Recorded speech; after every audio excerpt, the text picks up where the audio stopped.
Muy buenas tardes, nos encontramos con el señor Eduardo París, coordinador de operaciones de la empresa Logística Total. Buenas tardes, don Eduardo. Buenas tardes. Bueno, vamos a comenzar con las preguntas. ¿Cuál considera usted que es la importancia de la logística en los negocios internacionales? Pues considero yo que la importancia de la logística en los negocios internacionales es que hay un solo interlocutor en todo el proceso hasta la entrega de la carga en la bodega del importador o del cliente. ¿Usted cree que Colombia está preparada en términos logísticos para aceptar los TLCs que ya están negociados y que van a entrar en vigencia? En este momento no, pues ya están en vigencia, pero en este momento no está preparada. De hecho, la infraestructura colombiana no está preparada para aplicar el TLC. Bueno, ¿podría usted explicarnos qué es el transporte multimodal y cuál es la tipología de este? El transporte multimodal es operaciones que se generan desde el puerto de origen al interior de nuestro país, como mínimo con dos medios de transporte, se tienen que utilizar como mínimo dos medios de transporte, me explico. O bien marítimo y terrestre, o aéreo y terrestre, o aéreo y fluvial. Esa es la operación de transporte multimodal.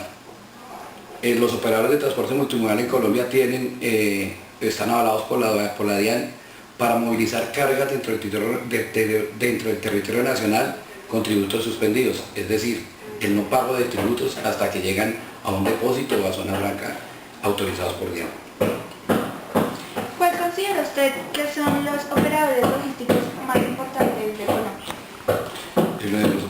El operador logístico más importante de Colombia es Logística Total. Bueno, ¿por qué los costos logísticos inciden notoriamente en el transporte? Bueno, el transporte tiene aquí la peculiaridad que supuestamente existen unas tablas de fletes, pero las cuales no se aplican. Los transportadores o bien suben o bien bajan, según depende de la época y depende de la demanda que hay. O sea, básicamente, sobre todo en tiempos de alta demanda vehicular, es cuando suben los fletes. O sea, esas tablas nunca se respetan. Por eso influye tanto el costo en el transporte terrestre en Colombia. ¿Se cree que el costo logístico en cuanto al transporte de cargas es muy alto? Pues se sabe que es más caro transportar una mercancía de aquí al puerto de Santa Marta que de aquí a un puerto de otro país. Entonces, ¿por qué sucede esto? Por lo que te digo, o sea, es mucho más caro los fletes, porque no hay unas tablas que se respeten de fletes. El transportador a conveniencia acomoda sus fletes y por eso se encarecen tanto. Obviamente los navieros tienen unos fletes que se respetan más, ¿no? Ok. Bueno, ¿cómo pueden identificar ustedes en la logística el just in time? De hecho, nosotros tenemos aquí, dentro del territorio nacional, tenemos unas fechas determinadas de las cuales no podemos pasar o no podríamos hacer la operación. En la DIAN nosotros nos otorga 5 días a partir del momento en que llega la carga al país, al puerto colombiano, para poder movilizar y traerla al interior, con lo que te digo, con los tributos suspendidos. Si no cumplo eso, no lo puedo sacar. O sea, por fuerza tengo que cumplir esos tiempos. ¿Cómo ha beneficiado la política comercial colombiana en el posicionamiento de las empresas logísticas frente a nuevos mercados? ¿Verdad? Es decir, la política comercial que ha venido desenvolviendo el país, ¿en qué medida ha logrado el posicionamiento de la empresa de ustedes? Ah, ya te entiendo. Lo que pasa es que ahorita en las zonas francas se les hacen maquilas, se hacen transformación, se hacen etiquetados y hay una serie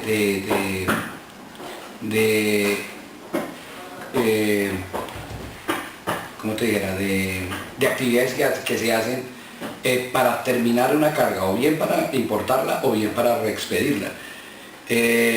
Las zonas francas se prestan para eso, sirven para eso. Entonces eso nos ha ayudado a traer carga sin nacionalizar, con los tributos suspendidos, para que le puedan hacer toda esa transformación en zona franca. Ah, ok, bueno. Entonces, teniendo en cuenta esto, en el contexto del transporte multimodal, ¿Cuál considera usted que es el más importante, el más utilizado y por qué? El transporte multimodal es uno solo, es el que más se utiliza obviamente dentro del país, es el marítimo, obviamente porque mueve mucha más carga, y el terrestre. Y bueno, teniendo en cuenta esto, digamos, ¿para qué productos o mercancías se utiliza el transporte marítimo o el aéreo? El transporte marítimo básicamente, que es lo que movemos nosotros, diferentes cargas. O sea, en el momento eso depende de la época. Es decir, por ejemplo, en esta época estamos trayendo árboles de Navidad, artículos navideños, adornos, o sea, todo ese tipo de cosas que se van a utilizar ahorita en diciembre, que es para la venta en diciembre. Llegan a zona franca, porque llegan a zona franca, porque en zona franca yo puedo almacenar por mucho tiempo, mientras que en un depósito habilitado no puedo almacenar por tanto tiempo. Almaceno por un mes, máximo 2 meses si me da prórroga radial. Entonces en zona franca la tengo y poco a poco voy nacionalizando o voy vendiendo.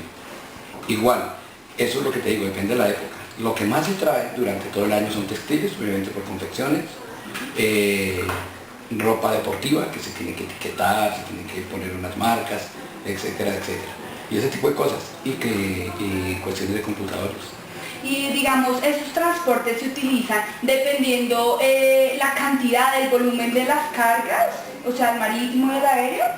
Aéreo no usamos mucho en operaciones de transporte multimodal. Sí se hace, pero muy pequeño y cosas urgentes. Lo que más se trae aquí es marítimo, obviamente.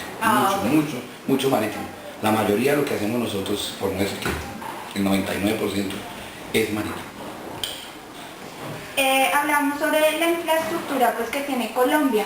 ¿Qué pensaría usted que debe hacer el país como para mejorar esa infraestructura en términos logísticos? Tiene que hacer mucho y es muy demorado. De hecho, la cuestión de las vías, las carreteras en el país son insuficientes. Si nos damos cuenta, hay un invierno y nos bloquea absolutamente todo, se nos va todo, se llenan los puertos de contenedores, se vuelve un caos. Lo primero que tiene que hacer es la parte vial. Okay. Bueno, ¿cómo cree usted que incide la logística en los procesos de internacionalización de las empresas? Por ejemplo, ¿ustedes trabajan con empresas pymes o con multinacionales? Nosotros manejamos básicamente cargas de agentes de carga. O sea, la gente de carga es quien tiene sus contactos, o quien maneja sus pymes, o quien maneja sus altamente importadores, exportadores, en fin. Son ellos los que hacen esos manejos. Nosotros contactamos a la gente de carga y él es quien nos direcciona los negocios a nosotros. Okay. No trabajamos con importadores directos. Pues para afrontar como de la empresa, ¿cuál es el objeto social de Logística Total? El objeto social de Logística Total es hacer operaciones de transporte multimodal. Ok. Bueno, ¿cuáles son los principales beneficios que pueden obtener los usuarios al utilizar este? Hay uno que es importante, es fundamental, que es el no pago de tributos hasta tanto no nacionalice. Si yo traigo la carga y la nacionalizo en puerto, pues obviamente tengo que pagar de una vez los tributos, los IVAs, etcétera, etcétera. Mientras que si yo lo traigo al interior y a las zonas francas, como te digo, tengo tiempo o lo puedo hacer por partes nacionalizar. No tengo que sacar el capital para pagar unos tributos aduaneros. ¿Y eso tiene, digamos, un tiempo o algo así? En lo que te digo, en depósitos habilitados, a ti te autorizan 30 días tener la carga ahí sin nacionalizar. Después de esos 30 días, tú la tienes que nacionalizar o pedir una prórroga por otros 30 días. Ahí ya tienes que nacionalizar. ¿Cuando entras a zona franca? No, en depósito habilitado. En depósito, ok. En zona franca tú tienes tiempo limitado. Ah, ok. ¿Y no tiene como un tiempo No. exacto? Ok, bueno. ¿Y cuánto llevan en el mercado logístico? Logística Total lleva en el mercado 10 años. Ok. Muchísimas gracias, don Eduardo. Un placer. Muchísimas gracias. No dolió mucho.